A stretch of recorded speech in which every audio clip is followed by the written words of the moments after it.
Alléluia. Il est devenu corps et esprit. Et lorsqu'il est devenu corps et esprit, les désirs du corps, les désirs de l'âme ont pris de l'ascendance sur les désirs de l'esprit.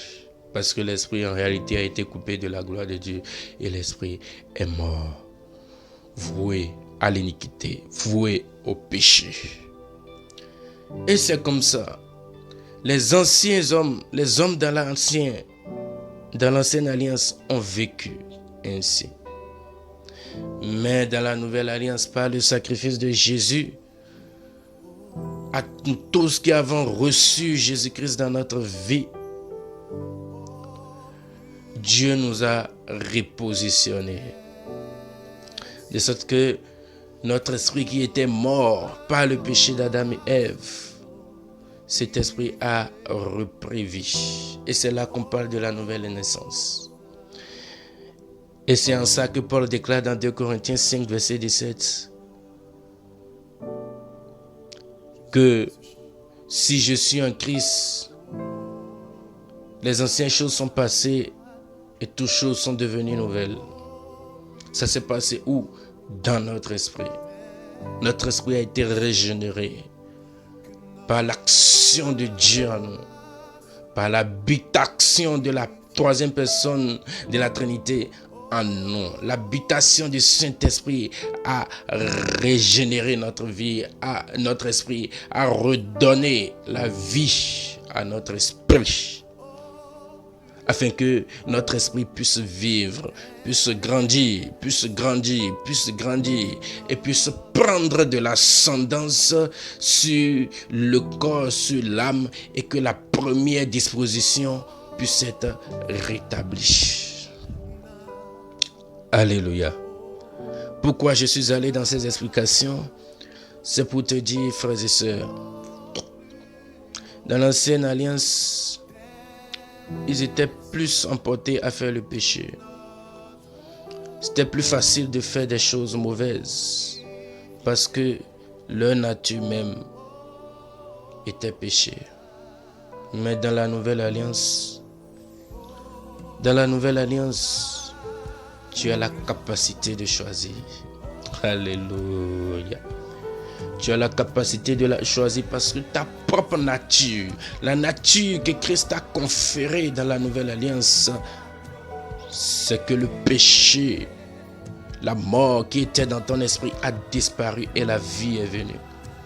Et Christ t'a justifié lorsque tu l'as reçu dans ton cœur. Christ t'a donné sa propre nature. Et sa nature est une puissance qui agit au tréfonds de toi pour te conduire dans le bien, pour te conduire dans les caractères de Dieu, pour te conduire dans la volonté de Dieu. Cette force, elle habite maintenant en toi. Alléluia. Et là, on fait face à deux choses. On fait face à deux choses, à deux combats en nous. Il y a les désirs de la chair et il y a les désirs de l'esprit.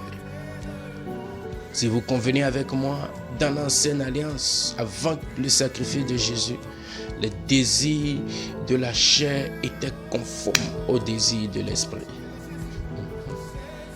Et cela poussait facilement les hommes à l'iniquité. Mais dans la nouvelle alliance, où nous avons reçu le Seigneur Jésus, nous l'avons confessé comme Seigneur et Sauveur, les désirs de l'esprit sont devenus contraires aux désirs de la chair. Et là, il nous revient de faire un choix. Alléluia. Est-ce que quelqu'un me comprend?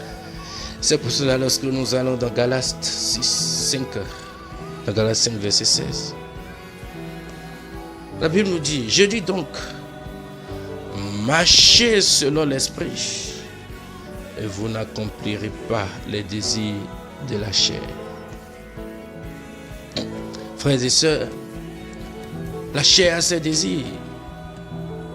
Lorsqu'on continue, on lit au verset 17, car la chair a des désirs contraires à ceux de l'esprit, et l'esprit en a de contraire à ceux de la chair. Ils sont opposés entre eux. Est-ce que vous comprenez?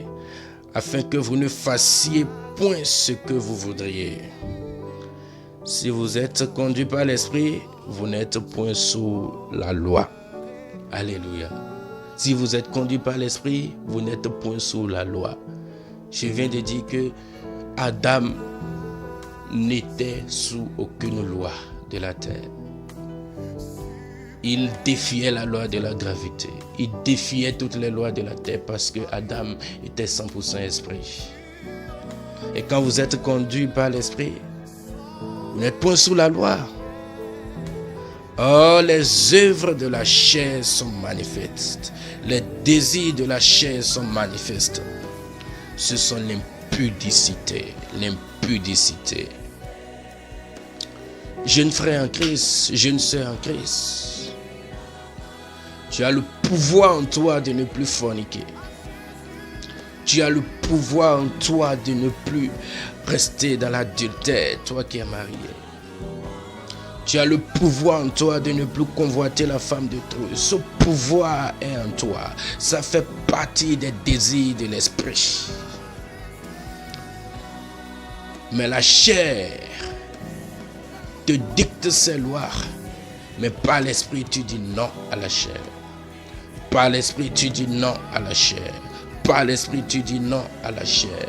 Parce que la force de l'esprit qui est en toi, elle est puissante pour te garder dans la volonté du Père. Non à la chair. Tous les jeunes peuvent être en train de le faire. Mais moi, je ne le ferai pas. D'abord, tu te déconnectes des amis qui cherchent à t'induire sur ce chemin-là. Parce que Paul l'a dit dans 1 Corinthiens 15. Les mauvaises compagnies corrompent les bonnes mœurs. Tu dois pouvoir te déconnecter d'un mauvais environnement. Ça va t'aider. Ça va t'aider parce que les conseils des mauvais amis donnent de la force à la chair pour nous pousser à faire ce qui est mal. Il faut savoir se déconnecter de ce mauvais environnement-là. Se déconnecter du mouvement de ces amis qui vivent dans l'ivrognerie. Tout ça là, c'est les désirs de la chair. Il faut savoir se déconnecter, se mettre à part. Parce que en Christ, nous sommes devenus un peuple à part. Nous sommes devenus une personne à part. Nous vivons sur la terre, mais nous ne sommes pas sur la terre. Christ nous a élevés dans les lieux célestes. Quand vous lisez dans Colossiens 3. Nous vivons sur la terre, mais nous ne sommes pas sur la terre. Nous ne devons pas être conduits par les mouvements de la terre, par les flots de la terre, conduits par le train de ce monde. Non. Regardez dans Nombre 23, lorsque Balak a appelé Balaam pour maudire le peuple d'Israël, il est monté sur le rocher, il a dit, c'est un peuple qui n'a pas sa demeure parmi les hommes. C'est un peuple qui n'a pas sa demeure parmi les hommes. C'est un peuple qui a sa demeure à part. Le peuple d'Israël a sa demeure à part. Et en tant que peuple de Dieu, en tant qu'église de Dieu, en tant que chrétien dans la maison du Seigneur, nous avons notre demeure à part. Nous sommes sur la terre, mais nous ne sommes pas de la terre. Nous sommes des citoyens du ciel. Qui sommes venus sur la terre pour conquérir la nation terrestre, pour conquérir des hommes à Christ, pour les amener dans le royaume de Dieu. Nous ne sommes pas venus pour les suivre, nous ne sommes pas venus pour être comme eux, mais nous sommes venus pour les amener à être comme nous. Frères et sœurs, il faut vivre dans cette mentalité. Il faut vivre dans ce système de pensée. Tu n'es pas sur cette terre pour suivre les hommes. Tu es sur cette terre pour que les hommes puissent te suivre et connaître ton Seigneur. Tu es sur cette terre pour élargir le royaume des cieux par ton caractère, par la manifestation de la puissance de Dieu. Et c'est ce pourquoi le Saint-Esprit est venu. Il faut que l'Église revienne au caractère de Jésus. Il faut que l'Église revienne au caractère de Jésus. Le Saint-Esprit n'est pas venu seulement pour que nous ayons de la puissance. Le Saint-Esprit n'est pas venu seulement pour que nous puissions manifester les dons de l'Esprit. Non. Parce qu'il y a deux dimensions du Saint-Esprit en nous. Il y a le Saint-Esprit en nous. Il y a la dimension du Saint-Esprit en nous. Parce que dans Jean 21, verset 22, lorsque Christ a souffert sur eux, il a dit recevez le Saint-Esprit. Ils ont reçu le Saint-Esprit, mais ils ne pouvaient pas manifester la puissance. C'était le Saint-Esprit qui était entré en eux. Entré en eux pour leur faire développer le caractère de Dieu. Il y a la dimension du Saint-Esprit en nous. Et nous sommes toujours en train de parler de la dimension du Saint-Esprit en nous. Nous viendrons sur la dimension du Saint-Esprit sur nous. Mais il faut d'abord poser les bases de la dimension du Saint-Esprit en nous. Et celui qui comprend la dimension du Saint-Esprit en nous, celui qui suit très bien ce message, celui qui est imprégné de cet enseignement et qui remet sa vie en ordre devant le Seigneur, lorsque nous viendrons sur la dimension du Saint-Esprit sur nous, il sera impacté. La gloire de Dieu descendra sur lui. La puissance de Dieu descendra sur lui. Dieu va changer son langage. Et ceux qui désirent parler en langue, ils parleront en langue. Ceux qui désirent n'importe quel don, cela leur sera donné. Mais sur moi d'abord, dans la dimension du Saint-Esprit en nous, elle est très capitale. C'est la dimension du Saint-Esprit en nous qui nous mènera au ciel. Car il est écrit, tous ceux qui sont conduits par l'Esprit de Dieu sont fils de Dieu. Si tu n'as pas l'Esprit de Dieu en toi, comment tu peux être conduit par l'Esprit de Dieu? Et si tu l'as en toi, tu dois te laisser conduire par cet Esprit. Tu dois te laisser conduire par cet Esprit.